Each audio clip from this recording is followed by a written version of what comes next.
السلام عليكم ورحمة الله وبركاته. حبايب قلب وزة الغاليين، عندك عيد ميلاد، عندك خطوبة، عندك كتب كتاب، ومحتارة تعملي جاتوه ازاي؟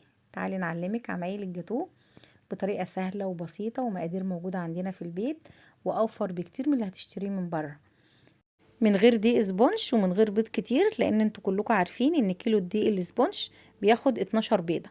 طبعا احنا عاملين بمقادير سهلة وبسيطة وموجودة عندنا في كل بيت. معانا 6 كوبايات دقيق، احنا نخلينهم مرة قبل كده، هندخلهم تاني. كده هتوقع مننا، نحطها وناخد منها بالمعلقة زي ما قلت لكم. 6 كوب دقيق، وهنحط عليهم 3 كوب سكر مطحون، ومعلقتين نشا، و2 باكت بيكنج باودر، ورشة ملح.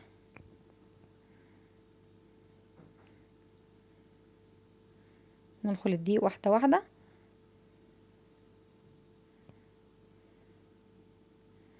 اهم حاجة في الكيكة ومن طرق نجاحها برضو انك تدخل الدقيق مرة واتنين وتلاتة. السكر بتاعنا مطحون وهندخله معاكم برضو.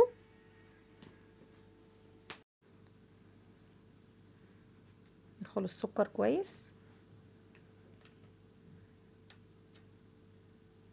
ما شاء الله، اللهم صل على النبي. ده بقى النشا مع الملح مع البيكنج باودر. كده كل المقادير الجافة مع بعضها نقلبها كويس زي ما انتوا شايفين اهو. بسم الله ما شاء الله.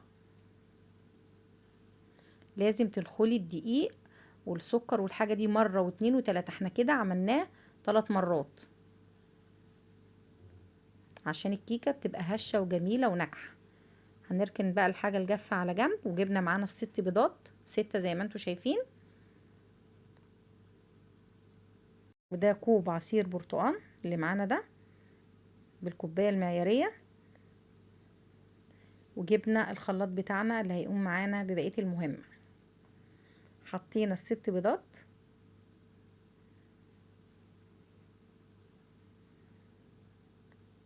وحطينا 3 باكت فانيليا.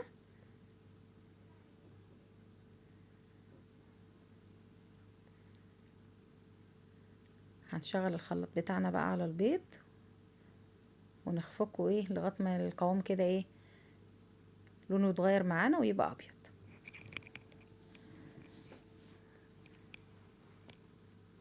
بسم الله ما شاء الله، زي ما انتوا شايفين لونه بيتغير درجه درجه.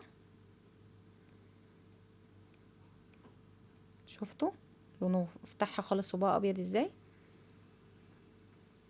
هننزل عليه بكوبايه البرتقال، عصير برتقال،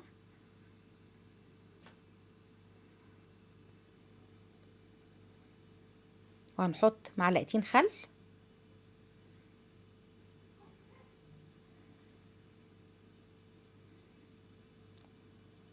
وهنحط 3 كوبايات زيت. ما شاء الله، يكون زيت نضيف. ادي التانية اهي،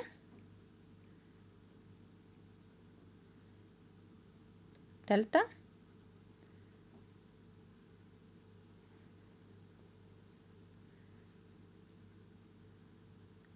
هنشغل الخلاط بتاعنا بقى يخفق فيه كده لغايه ما شفته ما شاء الله بقى عامل زي الكريمه، ما شاء الله.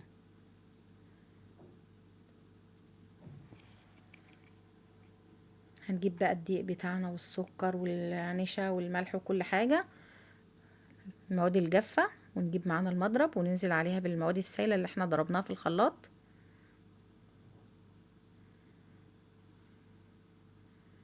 اهي بسم الله ما شاء الله. طول ما مقاديرك مظبوطه اشتغلي، ما تخافيش من اي حاجه. احلى جاتوه هيطلع من ايدك ما شاء الله.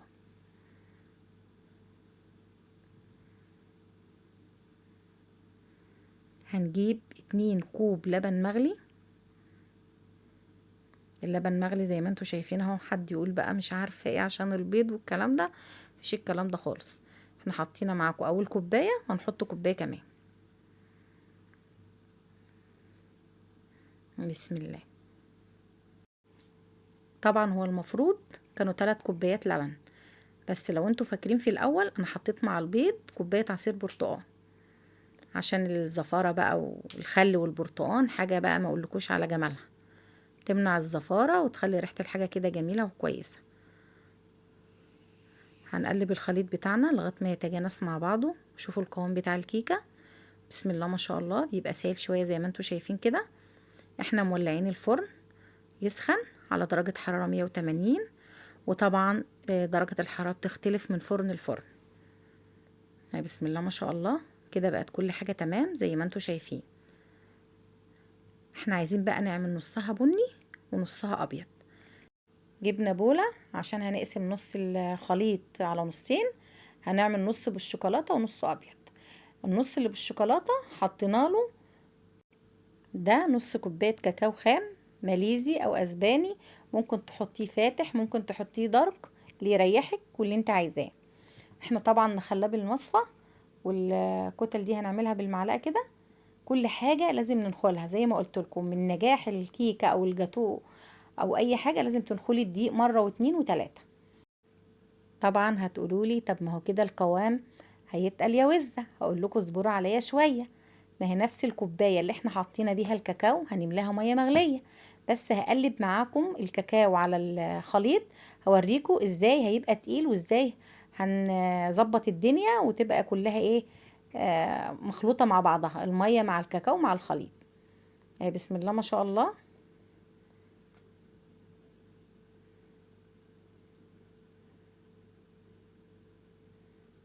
ايه رأيكم؟ هنحط بقى نص كوباية مية مغلية عشان السمك يبقى خفيف شوية، عشان كده القوام تقيل.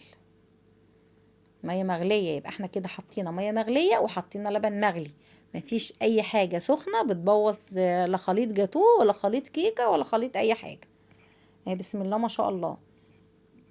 القوام بتاع الكيكة ام شوكولاتة نفس قوام الكيكة البيضة.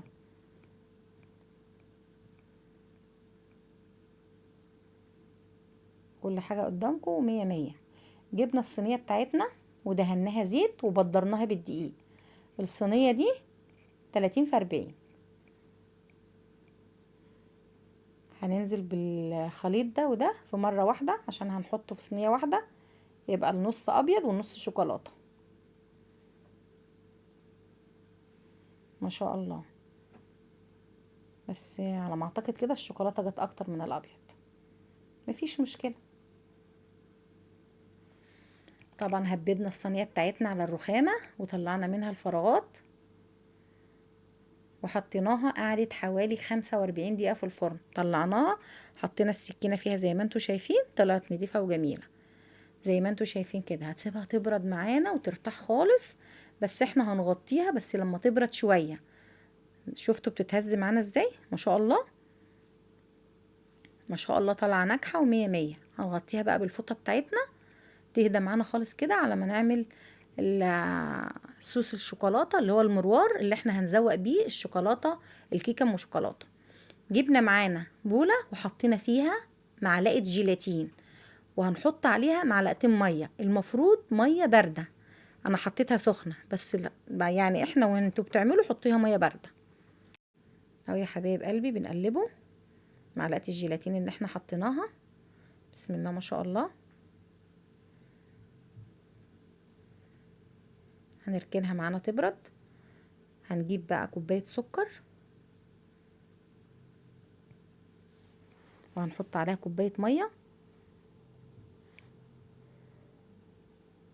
زي ما شفتوا كده، كوباية سكر على كوباية مية ولعنا عليها البوتاجاز.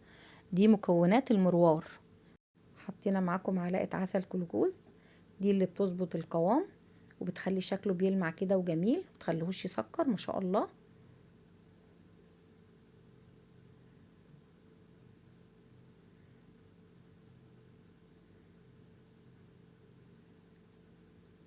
اول لما يعقد قدامكم كده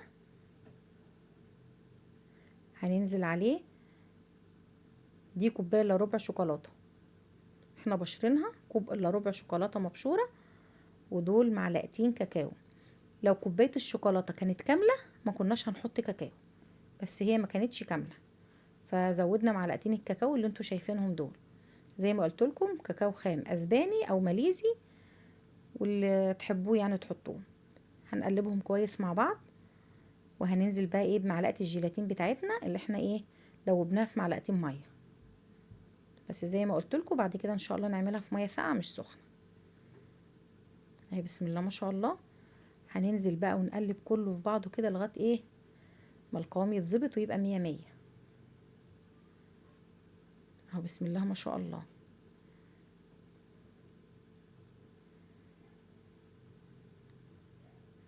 نقلب كويس كده لغايه ما نظبط كل حاجه معانا عشان ما يبقاش فيه تكتلات ولا اي حاجه. هنجيب معلقتين كريم شانتيه، هنحطهم في كوب لبن. كوبايه لبن هنحط فيها معلقتين كريم شانتيه، ونقلبهم كويس وننزلهم عليها هوا كمان.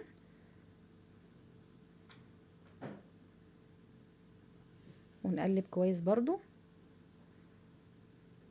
بسم الله ما شاء الله. الدنيا بقت تمام قدامكم ما شاء الله. بصوا المروار جميل وبيلمع وما شاء الله. طبعا هنصفيها بمصفى عشان لو في برضو تكتلات ولا حاجه بعد ما قلبنا زي اديكم شايفين ايدينا فيها وبنقلب اول باول، بس برضو هنصفي الخليط. هو سخن طبعا. التكتلات اللي طلعت دي هنعملها بالمعلقه.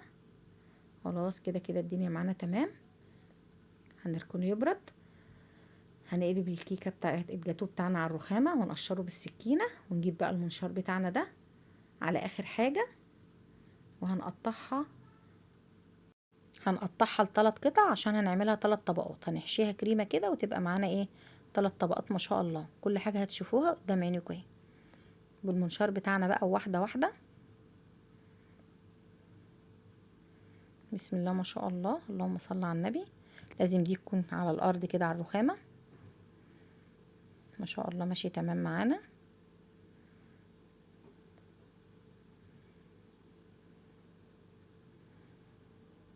جبنا الصينيه بتاعتنا فردنا فيها كيس، وهنحط اول رق ونحط عليه كريم شانتيه. طبعا الكريم شانتيه ده انا كنت عاملاه وحطاه في الفريزر، احنا عملناه معاكم قبل كده. بس لو انتوا عايزين المكونات تعيني هقول لكم عليها. كوب كريم شانتيه زائد نص كوبايه ميه مثلجه زائد ربع كوبايه سكر. يعني كوبايه كريمه عليها نص كوبايه ميه متلجه على ربع كوب سكر. زي ما انتوا شايفين كده نحط الكريمه بتاعتنا ونظبطها. مفيش مشكله الحته اللي اتكسرت مننا دي نسويها. كل حاجه تمام وكل حاجه تحت السيطره.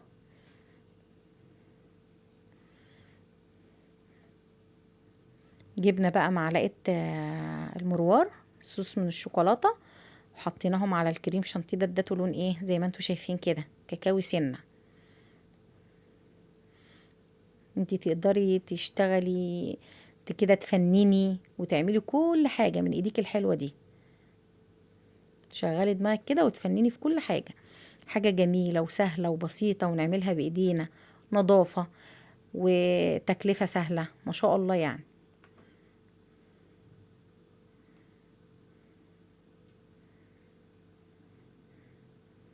ما شاء الله.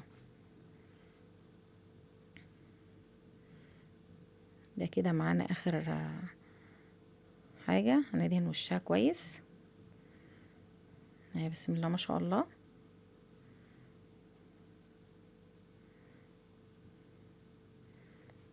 اهم من الشغل تظبيط الشغل.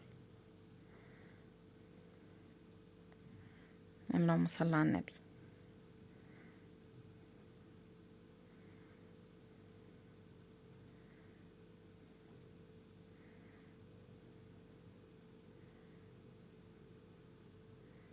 هنجيب معلقه نعمل لها اشكال كده بيها، نخططها بالمعلقه كده. اي شكل بقى حابه تعمليه، اي فكره حابه تعمليها فنني كده وتفكري مع نفسك. المهم انك تعملي لاولادك الحاجه اللي هم طالبينها. احنا بنعمل لكم الجاتو ده بمناسبه اول السنه الجديده. في عندنا حد عيد ميلاده اول يوم في السنه اللي هو 1/1. فكروا بقى كده وقولوا يا ترى عيد ميلاد مين. زي ما شفتونا كده بنعمل بالمعلقه.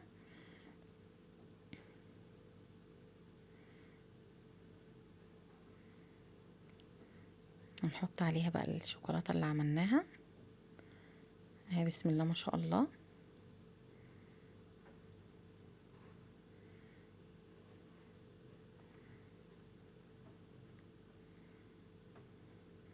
واحدة واحدة عشان ما تعديش مننا على البيضة دي اللي بالشوكولاتة. بسم الله ما شاء الله. بيتناها في التلاجة، وده تاني يوم بقى زي ما شفتوا كده ما شاء الله، متماسكة ولمعة وجميلة. بيتناها في التلاجة ليلة، يعني احنا اصلا مخلصينها بالليل، بيتناها بس. جبنا السكينة بتاعتنا وهنظبط الاحرف، نشيل الزيادات وكده زي ما انتوا شايفين. طبعا احنا حطينا تحتها كيس عشان نشيله من قلب الصينية، نطلعها زي ما انتوا شفتوا كده. هنقطعها معاكم. احنا بنحط السكينة في مية مغلية وننشفها ونقطع بيها. هنقسمها من النص كده اهي. بسم الله ما شاء الله ما شاء الله، حاجة كده ولا في الخيال، عسل. انا عايزاكم تجربوها وتقولوا لي ايه رأيكم. ما شاء الله. ومقطعين الخرطة كبيرة.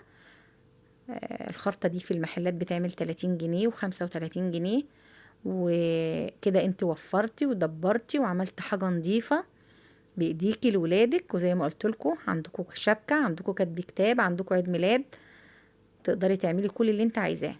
اللهم صل على النبي.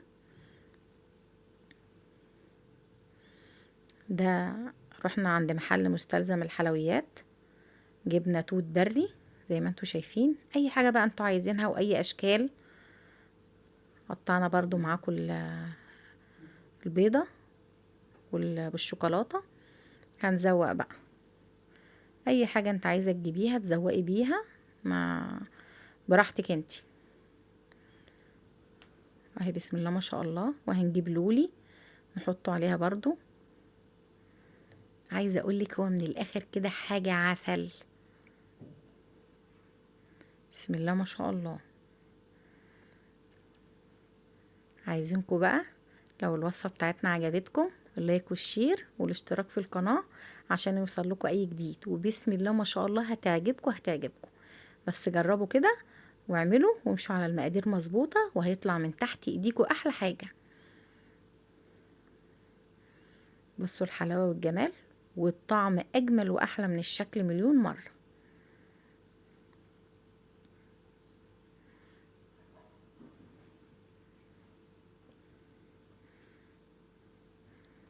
عايزاكم بقى تكتبوا لي في التعليقات لو في اي استفسار، ولو في اي حاجة انتوا عايزينها. بصوا الله اكبر، بصوا الخرطة قد ايه. دي بقى حتة بني جت على البيضة، مش مشكلة، احنا مش ماشيين بالمسطرة يعني.